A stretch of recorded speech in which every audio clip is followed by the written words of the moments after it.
Here's a fun fact for you. 99.3% of all Subarus in the past 10 years that have been sold in the UK are still on the road. Now if you think about it, that's quite a testimony to the way these things were put together in the first place. Today we're in rainy old England for the launch of the updated Subaru Levorg.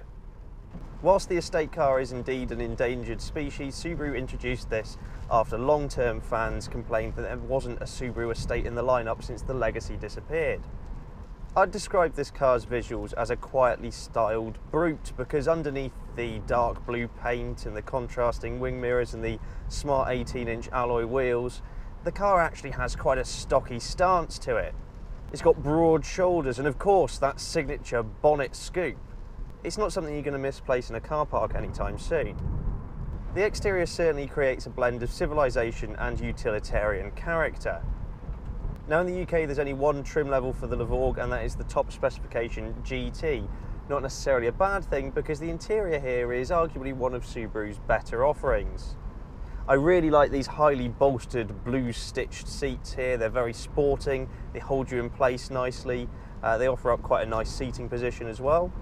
You also get this flat bottomed steering wheel, again donned with the contrasting blue stitching. It works really well with the specification of car that we've got here. The centre console houses the latest incarnation of Starlink, that's Subaru's touchscreen infotainment display, as well as dual zone climate control. There's some nice flourishes of chrome in the door cards, as well as contrasting elements on the dashboard. Okay, there are a few scratchy plastics around, and the architecture in here maybe doesn't meet some of its rivals in terms of imagination, but it certainly feels well screwed together, something that's going to maybe take a bit of a beating from the family. Rear occupants are treated to plentiful levels of leg and headroom, though the middle occupant does have to deal with that transmission hump in the middle of the floor. But generally speaking, the kids shouldn't be complaining about, oh, we're nearly there yet, because there's a good amount of space to stretch out back there. Speaking of space, the boot offers a large 522 litres, but if you fold those rear seats flat, that grows to 1,446 litres. Now the mechanical nuts and bolts of a Subaru have always been more important than the touchy-feely elements of the car, so let's move on to those. Under the bonnet you'll find a 1.6 litre boxer engine, obviously Subaru being famed for boxers. This one produces 167 brake horsepower and 250 Newton meters of torque. It's then paired to a CVT transmission that sends power to all four wheels, and unlike a lot of cars that have been maybe adapted with all-wheel drive, the Subaru was designed with all-wheel drive in mind, and it's real all-wheel drive, not part-time.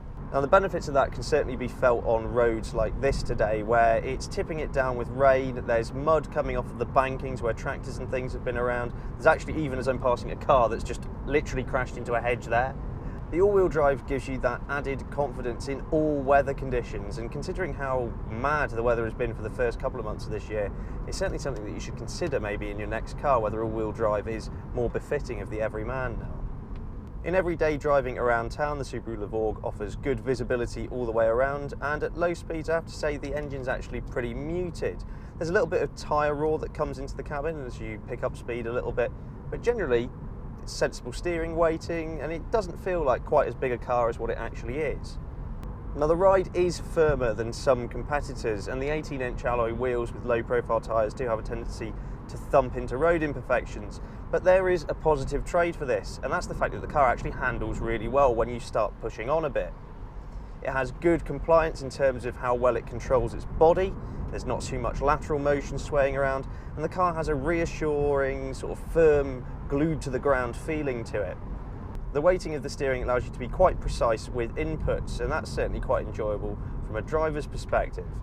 The last time I drove a Levorg, I had a bit of a gripe with the CVT gearbox. Generally speaking, journalists don't get on with CVTs quite so well. It's to do with the harshness and the noise. We all understand the efficiency benefits of having a CVT, but you know, we'd much rather have a manual option.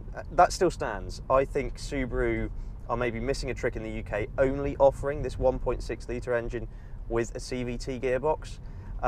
However, Alterations made to this CVT have made it behave much more like a traditional automatic. So for example, these stepped changes have been introduced, so it artificially changes gear. It doesn't have any gears, but it mimics it. Instead of staying steady through the rev range, it will now go all the way to the red line, particularly if you put it in its sports mode. And that's definitely more engaging from a driver perspective.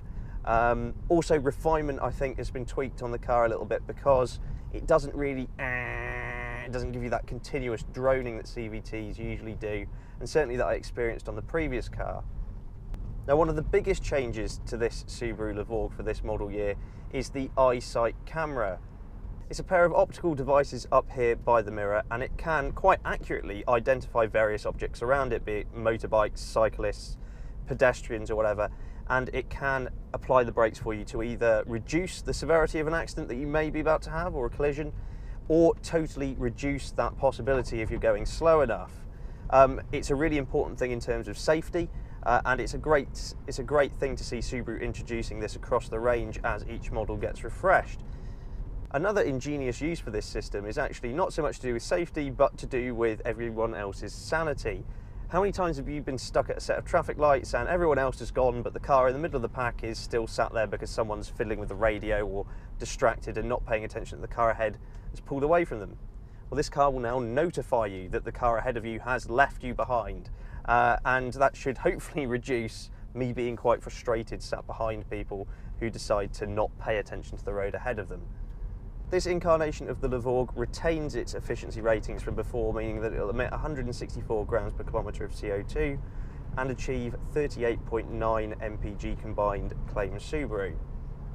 At £29,680, the Subaru Levorg isn't a cheap purchase. And it also doesn't have that premium brand tattooed to its nose. But as I said before, it's what's underneath that gives this car its value. Real all-wheel drive, real all-weather, all-surface capabilities. And if that's what you're looking for in a car, well, the revised 2017 model seems to be a step over its predecessor. Thanks very much for watching, and let us know what you think in the comments below.